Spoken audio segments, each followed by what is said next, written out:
Vroom vroom, kick kick, hit hit, punch punch, that's Fast and Furious Hobbs and Shaw.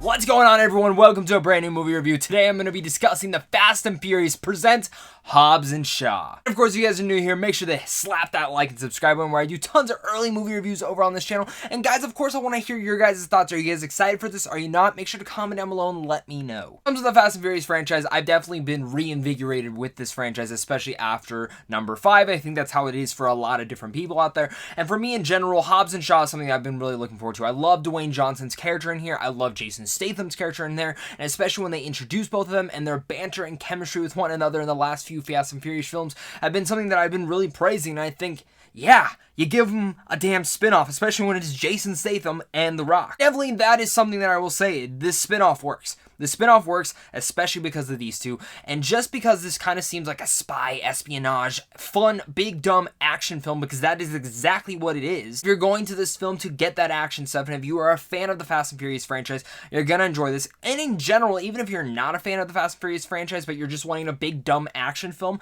that's definitely what Hobbs and Shaw is gonna be. Even though this movie centers around Luke Hobbs and Deckard Shaw forming an unlikely alliance to protect Hattie, played by Vanessa Kirby, after a genetically cyber-enhanced villain threatens the future of humanity. Can that get any more bonkers than you can say? Definitely can, and I can definitely praise that to what it is. The trailer itself might have shown a lot to happen inside this film, and a lot of the stunts, a lot of the actions, and pretty much the whole story set piece set out from beat to beat to beat, and that's probably one of my biggest cons is the marketing when it comes to this film, and it's hard to bash the film because of the marketing, but the marketing did ruin quite a couple of story plots, and even in general, a lot of the scenes and action setups, even though there are a lot more to those moments, and that's at least, thank God they didn't show everything, there are in fact 2 moments in this film where one of them, in fact, I cried. I started tearing up and I'm like, oh my God, they did that. This is a thing. I actually legitimately got tears from that moment because I was laughing so hard and was just so entertained, and in general, just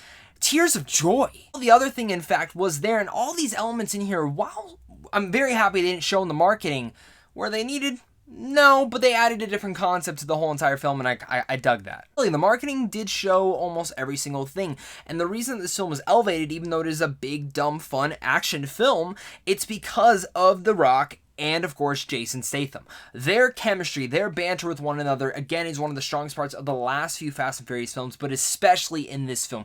It is easily their banter. I don't know how much was improv. I don't know how much was actually on the script, but it is seamless. It is hilarious, and every single time they started bickering with one another, I was rolling on the floor laughing. Even though in general they're really just playing themselves and making fun of each other, there is a lot of fun to be had, and I would love to see the outtakes of these and how many times and how many different things they tried within these lines, because there are superbly a lot of great things, and they're great in the role. They're great as these badasses, and the action in here is great. I would expect no less when it is directed by David Leitch, who I'm a big fan of, from whether it's the John Wick franchise to Atomic Blonde and even Deadpool 2. I haven't even talked about Vanessa Kirby, who, again, even though I think The Rock and Jason Statham, definitely this is their film, and if you're going to see this film for them, you get a lot of them. There's a great montage in the beginning with them that I was rolling on the floor laughing. Everything when it happens to do with these two characters and just their different split personalities, it's the best. But Vanessa Kirby is the one, while they might be playing themselves, Vanessa Kirby really dug into the role as Hattie, and I loved her.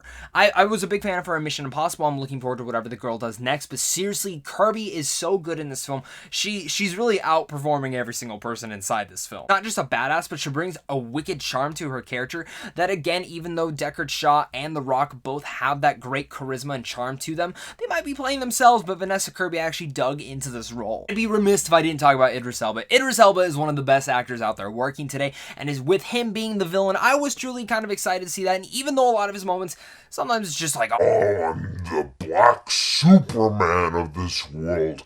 Watch me get my cyber-genetics, and then I'm going to punch. That sounded a lot like Optimus Prime. Even saying that, he kind of was like Optimus Prime in this film. Really weird how that all works and centers around into the focus, but Elba as the villain, he chews the scenery. He's great, and even though he pretty much is just playing Idris Elba, he's good in the role. When it comes down to Hobbs and Shaw, the first spin-off inside the Fast and Furious franchise, it's not a perfect film by any means. And I didn't expect it to be. I expected to get a big, dumb action film, and I got that. But for 2 hours and 15 minutes, there definitely was a couple, not even a couple, there was probably 20 to 30 minutes in this film that you could have easily snipped and cut out and got rid of. Because for me, by the third act, I just felt overwhelmed, tired, and in fact ready to be done with the story. I enjoyed what they were doing. I'm actually looking forward to. They do set up some nice little subplots here and there for what could be the future of Hobbs and Shaw in this franchise if they do decide to continue it. I really hope they do, because I love The Rock and Jason Statham in these roles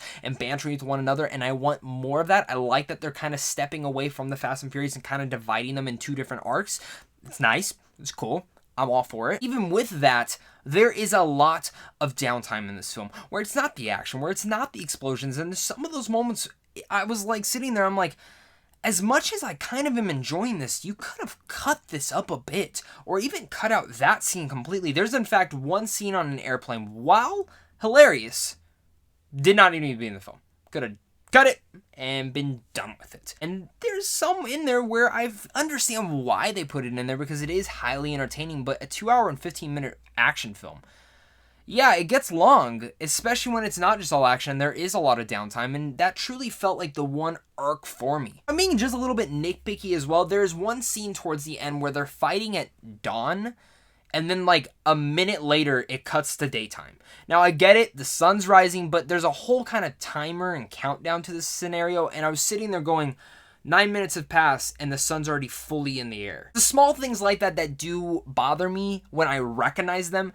And maybe that's just because by that point I was kind of just checking out of the film. Before I get to my final thoughts, guys, make sure to hit that like and subscribe button where I get tons of early movie reviews on this channel. Make sure, guys, to go check out Sandwich on Films, because over there we give out advanced movie screens to see films like Hobbs and Shaw and others coming out soon. Overall, Hobbs and Shaw was definitely a fun movie.